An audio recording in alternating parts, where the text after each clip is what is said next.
when I think about making content, I think about doing anything that's like, creating something.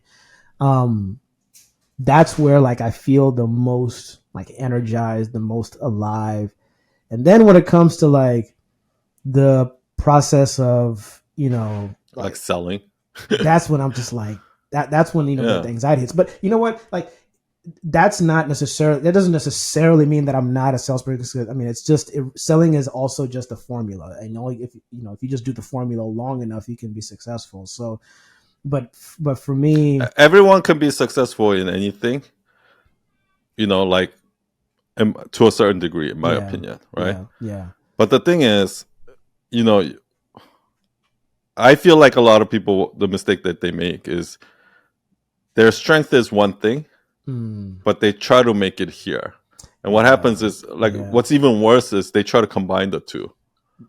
man, And yeah, then you're kind of like one foot in, one foot out. You're not going to yeah, get either. man. That's so true. It's actually Yeah, better to just double down on your strength. yeah. And if you're like a Jeez. salesperson, because I see a lot of people on the other side too, where I'm like, dude, you're like a born salesperson. Like Mm, you should just be selling, but they want to be a creative entrepreneur. So yeah, I see it on both ends. that's so crazy. Because that's exactly and when you said that, like literally, like it was like the light bulb in my like went off in my like that's exactly how I feel. Like one foot in, one foot out, and just like trying to do like do both, be good at both, and then like try to combine it to make it like Yeah, okay. So just really like in many ways combine it so that just to like consolidate like my yeah. resources because I'm just one guy, and it's If I just were you, I would, stressful. I would, I would. This is what I would do.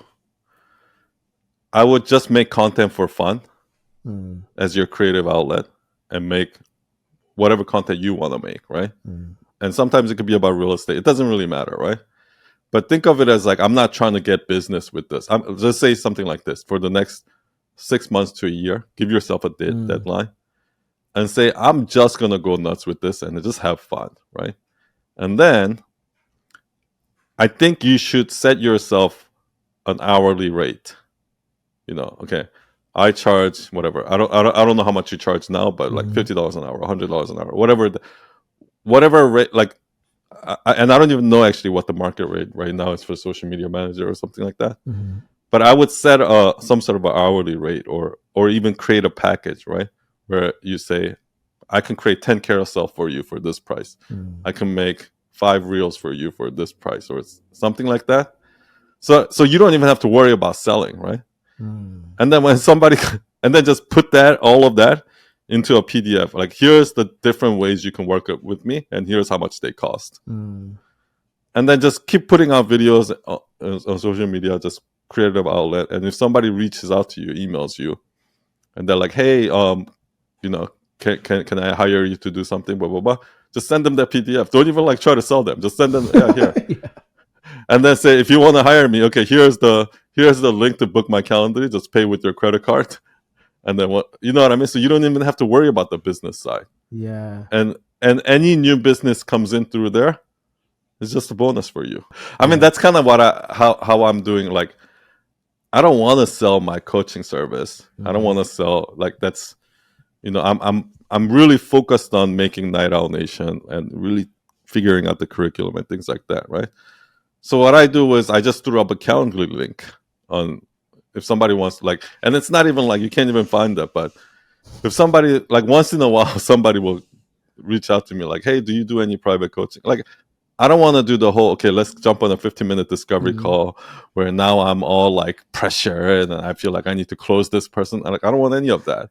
So so what I do is I don't even do that. Actually, Gigi just sends them a link.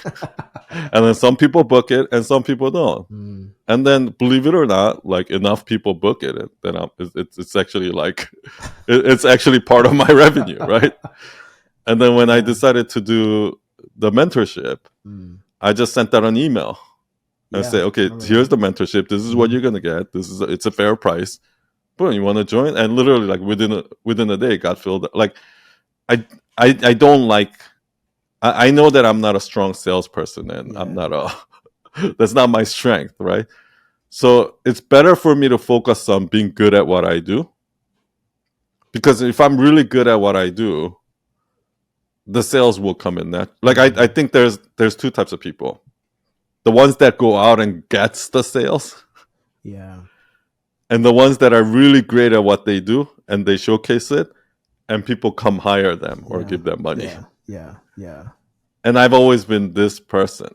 Yeah. So, and then for some reason, whenever, because sometimes I'll go see Ryan Serhant, and I'll go see these salespeople like Andy Elliott and these people, and I'm like, oh, I want to be like them too. I need to go out and I need to I need to go out and I need to get, make deals happen. Mm. But whenever I do that, it never worked because as soon as I try to do that, then I'm pulling away from here, and this side suffers. Yeah.